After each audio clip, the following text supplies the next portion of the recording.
As Israel pays right-wing propagandists to demonize Palestinians, state-backed attacks on the Holy Land's Christian population and sites of worship are reaching unprecedented levels. The issue is becoming so bad that it is now feared that Israeli violence visited on the indigenous Christian population will drive a mass exodus if it is not immediately addressed. Now, you may have seen Israeli paid propagandists such as Tommy Robinson and others do the rounds on social media lately, where they are trying to claim that Christians are safer under what they call Jewish rule than that of Muslims. Beyond the fact that this is ahistorical and that, for instance, 2 Muslim families hold the keys to the Church of the Holy Sepulchre that Muslims guard and are even deployed to guard other churches, and that under the rule of Muslims for centuries, the Christian holy sites have been not only preserved, but respected and protected, these influencers are doing something even more cynical. They are whitewashing the ethnic cleansing of Christians from the Holy Land and the desecration of their holy sites. See, not only have Christian worshippers been repeatedly attacked outside of the Church of the Holy Sepulchre on occasions such as Easter by Israeli occupation forces in the Old City of Jerusalem, while Christians from Gaza and the West Bank have been repeatedly blocked from accessing and visiting their holy sites, but the ongoing attacks on Christians by Israelis are actually escalating year by year. The most recent 2024 study of attacks on Christians inside of what is considered to be Israel found a nearly 25% increase in documented anti-Christian crimes than the year prior. An accompanying survey of the Christian population then revealed something even more alarming, that almost half of all Christians under the age of 30 want to immigrate. Already, the number of indigenous Palestinian Christians has been falling year by year, leading to a crisis whereby the population is being ethnically cleansed from Jerusalem and areas like Bethlehem in the West Bank.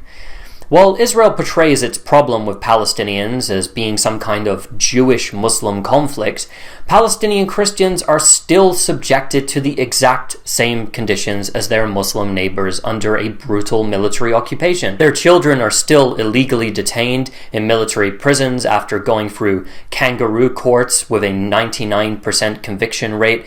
They are still held up at checkpoints, arbitrarily shot down in the streets, and have their homes destroyed, as a few examples of what happens to them.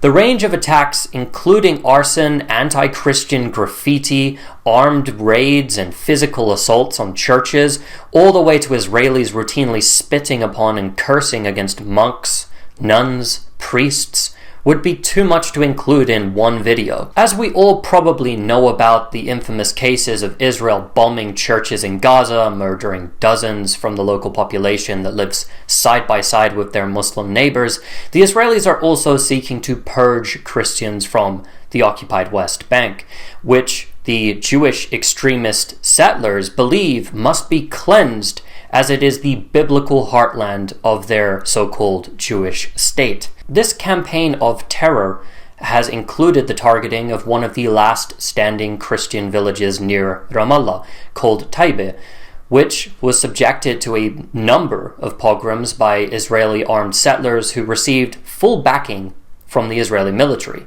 The settlers shot at and torched everything on sight, setting fire to the 5th century St. George's Church and desecrating an ancient Christian cemetery there. Even going through the enormous number of attacks on Christians, their villages, clergy, the demolition of Christian homes, burning of churches, destruction of graveyards, is a task that is simply too steep to even attempt here. You see, Palestinian Muslims and Christians have stood side by side in their joint struggle for national liberation as a single people, with many of the leaders of the revolutionary armed groups and political initiatives being from the Christian faith. The Palestinians historically also took in Christians fleeing violence and persecution, such as much of its Armenian population during the Armenian Genocide. And that's another point that is being completely missed here. Between July and September, 43% of all anti-Christian hate crimes recorded in the Old City of Jerusalem were carried out against Armenian Christians.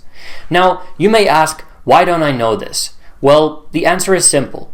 The Israelis pay handsomely to ensure that their crimes against Christians remain hidden, all as they pay the Christian organizations in the United States that favor them to preach worship of the modern Israeli state. What needs to be understood about Palestinians is that their society is not divided along the lines of Christianity and Islam.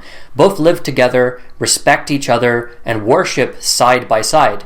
In fact, the birth of the Palestinian national movement opposing the Zionist settler project to steal their lands was led by what was known as Muslim-Christian associations. Together, the Palestinian Muslim and Christian populations have stood as one against Israeli occupation, ethnic cleansing, genocide, and attempts to erase their very memory.